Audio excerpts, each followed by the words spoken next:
নমস্কার। আজকে আমি বানাবো বাসন্তী পোলাও। আমি কিন্তু পাকা রাঁধুনি নই, মায়ের কাছ থেকে আর ইউটিউব থেকে এখনও রান্না শিখছি। সেখানে কিছু মিল পেলেও পেয়ে যেতে পারেন। তো চলুন দেখে নেওয়া যাক আজকের রেসিপিটি। এখানে আমি নিয়ে নিচ্ছি 5 কাপ গোবিন্দভোগ চাল।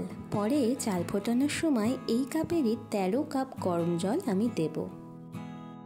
গোবিন্দভোগ চাল কিন্তু ভিজিয়ে রাখার কোনো প্রয়োজন নেই, আবার এটিকে চটকেও ধোয়া উচিত না, নয়তো চালগুলি কিন্তু গলতে শুরু করবে।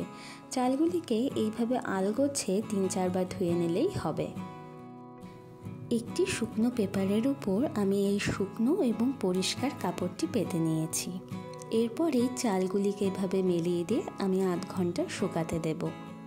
এই ফাঁকে চলুন দেখে নেওয়া যাক পোলাও বানাতে আরও কী কী উপকরণ লাগবে। আমি নিয়ে নিয়েছি কাজু বাদাম, কিশমিশ আর একটু আদা বাটা। কিশমিশটা কিন্তু আমি জলে ভিজিয়ে রাখবো। আর লাগবে 2টি তেজপাতা, 5টা থেকে 7টা করে এলাচ এবং লবঙ্গ, একটু দারচিনি আর একটু জায়ফল। আধ ঘন্টা পরে চালটি আমি মশলা মাখিয়ে আরও আধ ঘন্টা রেখে দেব। এখানে আমি নিয়ে নিয়েছি 2 চামচ ঘি, পরিমাণ মতন লবণ এবং বেশি পরিমাণে চিনি। পোলাও যেহেতু একটু মিষ্টি হয় তাই চিনির পরিমাণটা আমি বেশি রেখেছি, 3 থেকে 4 চামচ।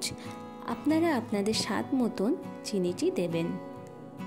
এরপরে একে একে অল্প পরিমাণে হলুদ, গরম মশলার গুঁড়ো, গোলমরিচের গুঁড়ো, অল্প পরিমাণে কাশ্মীরি লঙ্কার গুঁড়ো আর সেই আদা বাটাটা দিয়ে ভালো করে চালটিকে মিশিয়ে নেব।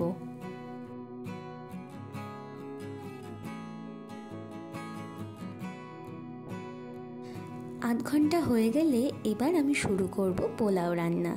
কড়াইতে দিয়ে দেব 1 চামচ ঘি। আপনারা চাইলে রিফাইন অয়েলও ব্যবহার করতে পারেন।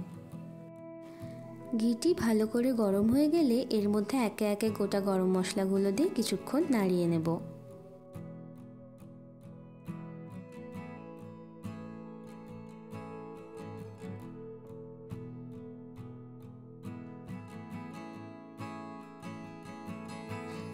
এবার আমি এর মধ্যে কাজু বাদামগুলি দিয়ে সোনালি রং হওয়া পর্যন্ত ভেজে নেব। তারপরে কিশমিশগুলো দিয়ে নাড়িয়ে নেব।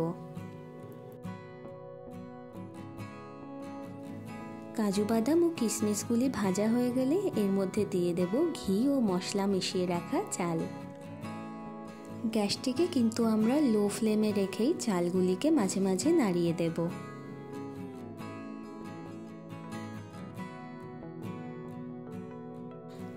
চলুন এবার জলটিকে গরম করে নেওয়া যাক। এখানে আমি মেপে 13 কাপ জল নিয়েছি, অর্থাৎ যত কাপ চাল ঠিক তার ডাবল কাপের থেকে আরও 3 কাপ বেশি জল। আমি কিন্তু জলটিকে খুব বেশি ফোটাবো না, হালকা গরম হয়ে ফুটে উঠলেই চালের মধ্যে ঢেলে দেব। এখানে দেখছেন চালগুলি ভাজার পর হালকা সাদা সাদা হয়ে এসেছে, এটি জল ঢালার উপযুক্ত সময়।